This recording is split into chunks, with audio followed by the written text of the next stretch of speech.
જે મહાનગરપાલિકાઓ નિર્ણય થયો હતો કે મહાનગરપાલિકાઓ બનાવવાની છે એને આજે કેબિનેટે મંજૂરી આપી અને મંજૂરીના અર્થે ટૂંક સમયમાં કદાચ આજ અથવા તો કાલ એ નોટિફિકેશનની તૈયારીઓ કરી એ નોટિફિકેશન બહાર પાડવામાં આવશે, જેનાથી આવતા સમયની અંદર આ નવી મહાનગરપાલિકાઓ અસ્તિત્વમાં આવશે.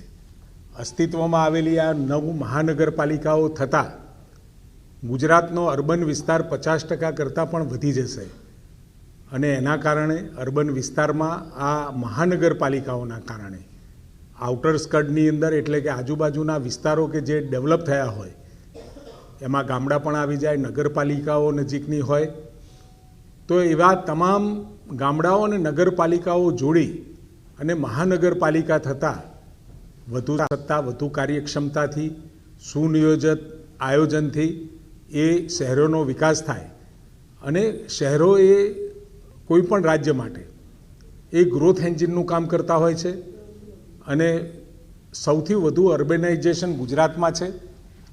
આ બધી નગરપાલિકાઓ નાની હતી, અ વર્ગની હોય, બ વર્ગની કે ક વર્ગની, પરંતુ જ્યાં એકબીજાના વિકાસ એકદમ અડી ગયો હોય, ગામડાઓ સુધી પહોંચી ગયો હોય નજીકના ગામ, એવા તમામ ગામોને આવરી લઈ આ 9 મહાનગરપાલિકાઓ નક્કી કરવામાં આવી છે, જે આવતા સમયની અંદર 3 નોટિફિકેશન એના બહાર પડશે કે જેમાં લાર્જર અર્બન એરિયા મોટા શહેરી વિસ્તાર તરીકે નોટિફાઈ કરવામાં આવે છે. ત્યારબાદ આ વિસ્તારોને જીપીએમસી એટલે કે ગુજરાત પ્રોવિન્શિયલ મ્યુનિસિપલ એક્ટ 1949 લાગુ પાડવામાં આવશે અને વહીવટદારની નિમણૂક કરવામાં આવશે. આમ વહીવટદારની નિમણૂક થતાં જ જે નગરપાલિકાઓ છે એની હયાત જે પણ ઇલેક્ટેડ બોડી છે એ દરખાસ્ત થશે અને વહીવટદાર એનું કામકાજ સંભાળશે. એની વોર્ડની રચના અને એની વોર્ડની રચના સાથે એના સીમાંકનથી લઈ અને તમામ બાબતો એ નક્કી કરી અને એના પછી મહાનગરપાલિકાની ચૂંટણી માટે એ સજ્જ થશે. આમ એકંદરે જે આખો આ જે ક્યારનો લગભગ ભૂપેન્દ્રભાઈએ આ 9 મહાનગરપાલિકાઓ નક્કી કરવાનું જે દિવસે નક્કી કર્યું હતું ત્યારથી જ આ વિસ્તારોની અંદર ખૂબ ખુશીની લાગણી હતી. હવે હકીકતમાં પરિવર્તિત થવા જઈ રહી છે એટલે ખૂબ ઝડપથી આ પ્રક્રિયા પૂરી કરી અને એને પૂરી કરવામાં આવશે. સાથે એક બીજો મહત્ત્વનો એમને નિર્ણય લીધો છે. બનાસકાંઠા જિલ્લાનું એમને વિભાજન કરવાનો નિર્ણય લીધો છે. એરિયાની દ્રષ્ટિએ અને વસ્તીની દ્રષ્ટિએ 14 તાલુકા ધરાવતો આ સૌથી મોટો જિલ્લો હતો એટલે સ્વાભાવિક કે એક છેડાથી જે હેડક્વાર્ટર સુધી પહોંચવામાં ખૂબ મોટું 35 થી 85 કિલોમીટર સુધીનું લાંબુ અંતર કાપવું પડતું હતું, હવે ટૂંકું થશે. અને આ હાલ બનાસકાંઠાના 14 તાલુકા છે, એમાંથી 8 તાલુકાઓ અને 4 નગરપાલિકાઓથી એક નવો વાવ થરાદ જિલ્લામાં એનો સમાવેશ કરવામાં આવશે અને વાવ થરાદ જિલ્લાનું મુખ્ય મથક એ થરાદ રહેવાનું છે. હાલનો બનાસકાંઠો જિલ્લો રાજ્યમાં સૌથી વધારે સંખ્યાબળમાં છે, વિસ્તારમાં પણ છે અને 14 તાલુકા ધરાવતો છે. વસ્તીને વધુ સુગમતાથી, સરળતાથી વહીવટ મળી રહે, લોકોને આવવા જવામાં તકલીફ ના પડે એના માટે 2 જિલ્લામાં એનું વિભાજન કરવામાં આવ્યું છે. વાવ થરાદ જિલ્લામાં કુલ 8 તાલુકાઓ વાવ, ભાભર, થરાદ, ધાનેરા, સુઈગામ, લાખણી, દિયોદર અને કાંકરેજ અને સાથે 4 નગરપાલિકાઓ ભાભર, થરાદ, થરા અને ધાનેરા, આ 4 નગરપાલિકાઓ અને 8 તાલુકાઓનો મળી કુલ વાવ થરાદ જિલ્લો બનશે, જેનું હેડક્વાર્ટર થરાદ રહેવાનું છે. બનાસકાંઠો જિલ્લો એના 6 તાલુકાઓ છે, પાલનપુર, દાંતા, અમીરગઢ, દાંતીવાડા, વડગામ અને ડીસા, અને સાથે 2 નગરપાલિકાઓ પાલનપુર અને ડીસા, એમ મળી અને બનાસકાંઠા જિલ્લો. આમ 2 જિલ્લા હવે અસ્તિત્વમાં આવશે. બંને જિલ્લાઓમાં દરેકમાં 600ની આસપાસ ગામડાઓ રહે એ રીતનું આયોજન કર્યું છે. વાવ થરાદ જિલ્લામાં 6257 ચોરસ કિલોમીટર અને બનાસકાંઠામાં 4486 ચોરસ કિલોમીટર રહે તે પ્રમાણેની રચના કરવામાં આવી છે. સરેરાશ 35 થી 85 કિલોમીટર જેટલું અંતર ઘટશે, ઈંધણમાં પણ બચત થશે અને લોકોની સુગમતા વધશે. અને 2 નવા જિલ્લાઓ થતાં સરકાર તરફથી મળતું ભંડોળ ગ્રાન્ટમાં વધારો થશે, જેથી બનાસકાંઠાની જનતાને માળખાકીય અને માનવ વિકાસ સુવિધાઓ વધવાની છે. આમ એકંદરે આ 2 મહત્ત્વની જાહેરાત આદરણીય ભૂપેન્દ્રભાઈએ ગુજરાતના અને ખાસ કરી ઉત્તર ગુજરાતમાં બનાસકાંઠા જેવા મોટા જિલ્લાને 2 જિલ્લામાં વિભાજિત કરીને આપી છે. અને સાથે જે મહાનગરપાલિકાઓ બનાવવાનો નિર્ણય થયો છે, પહેલાં 8 હતી અને 9 આ નવી થઈ, કુલ મળી અને 17 મહાનગરપાલિકાઓ અસ્તિત્વમાં આવશે. નવા જિલ્લાનું નામ છે વાવ થરાદ, પરંતુ હેડક્વાર્ટર થરાદ રહેશે. મેં હાલ જ આપને કહ્યું અને આ ડિટેલ તમને પાછી આપીએ જ છીએ. તાલુકાના નામ ના, હું તાલુકા પણ બોલ્યો. બનાસકાંઠામાં 6 તાલુકાઓ: પાલનપુર, દાંતા, અમીરગઢ, દાંતીવાડા, વડગામ અને ડીસા. 2 નગરપાલિકાઓ પાલનપુર અને ડીસા. 8 તાલુકાઓ જે વાવ થરાદમાં આવે છે એ વાવ, ભાભર, થરાદ, ધાનેરા, સુઈગામ, લાખણી, દિયોદર અને કાંકરેજ. અને સાથે 4 નગરપાલિકા: ભાભર, થરાદ, થરા અને ધાનેરા. આ 4 નગરપાલિકાઓ કુલ મળીને આ 2 જિલ્લા થતાં લોકોને ખૂબ રાહત અને ખૂબ લાંબા સમયથી માગણી હતી, એ આદરણીય ભૂપેન્દ્રભાઈએ સંતોષી. આનો આધાર વસ્તી અને એરિયા, આ બંનેના આધારે આનું વિભાજન થયેલું છે.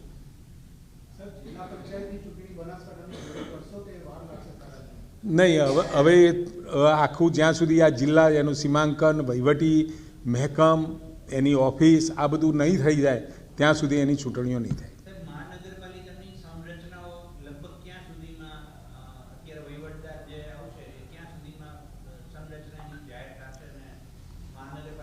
વહીવટદાર આવ્યા પછી એની પાસે પણ કેટલાય વહીવટી કામો છે.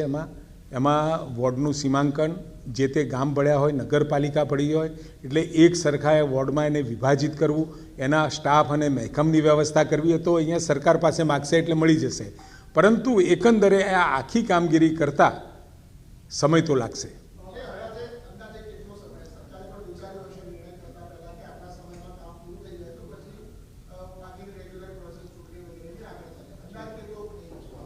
અંદાજિત આ બધું કામ કરતાં એક અંદાજ એવો છે 8 થી 9 મહિનામાં આ કામગીરી પૂરી થાય.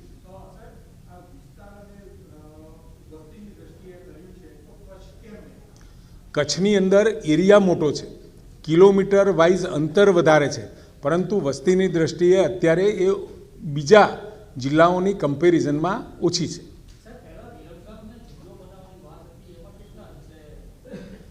અત્યારે આ જાહેરાત કરી છે એટલે એમાં કોઈ વાત નહીં એવું માની લેવાને કારણ છે.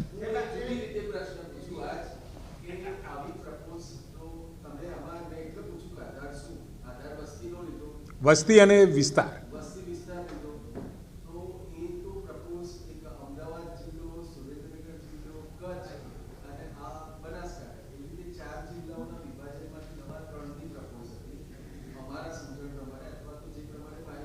અત્યારે આ જ સમજણ છે.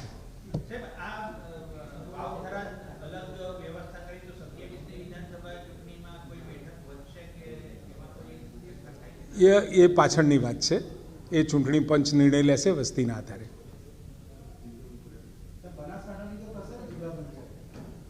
બનાસકાંઠા એટલે પાલનપુર, બંનેના વિસ્તારો આઈડેન્ટિફાઈ કર્યા છે, તાલુકા, નગરપાલિકાઓ, અને એની સાથે એનું સીમાંકન ફરી થશે નગરપાલિકા પાલનપુરની છે કે ડીસાની છે, તો એ એના પ્રમાણે રહેશે. પરંતુ જિલ્લાની પુનઃ નવરચના થતાં આ આખી પ્રક્રિયા ફરીથી મહેકમની સાથે આખી ગોઠવવાની થાય છે. એટલે તમામે તમામ આ પૂરી વ્યવસ્થા થયા પછી એના ઇલેક્શન આવશે.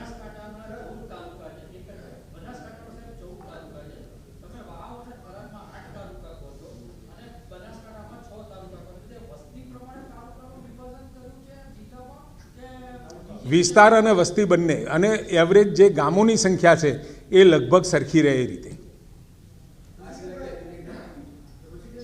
કેબિનેટમાં જ 2 મહત્વના નિર્ણય હતા જે આપ સમક્ષ પ્રસ્તુત કરી રહ્યો છું.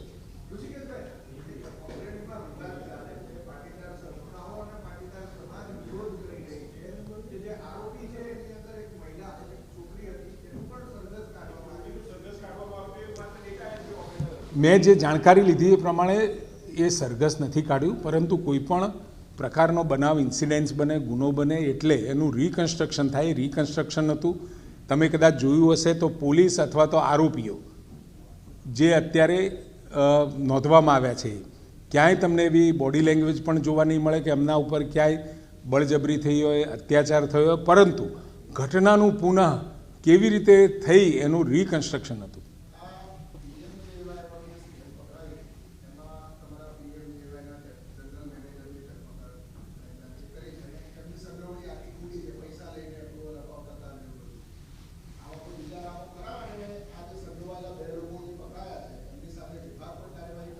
પોલીસને સંપૂર્ણ સત્તા અને છૂટ આપેલી છે કે વિભાગ હોય કે બહારનો કોઈ પણ વ્યક્તિ હોય તો બિલકુલ નિસંકોચ એના સામે ગુનો નોંધી શકાય, નોંધી શકો. અને કોઈ પણ પ્રકારની આ PMJY યોજનાને જે લાંછન લાગ્યું છે, આયુષ્યમાન યોજનાને, એ કરેક્ટિવ મેજર્સ તરફ જાય એના માટેની સંપૂર્ણપણે પોલીસ કામ કરી રહી છે.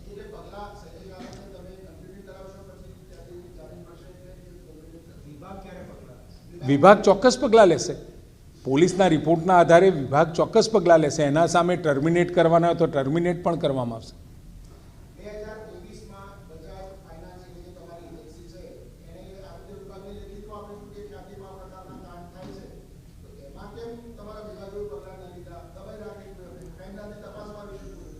ભાઈ આવું થયું છે એના કારણે તો આ તપાસની અંદર ક્યાંક ને ક્યાંક કોકની સંડોવણી આવતી હોય. પત્ર આવવો અને એના ઉપર એક્શન ના લેવાવું એ પણ વન ઓફ ધ કોઝ એમને ગણ્યું છે.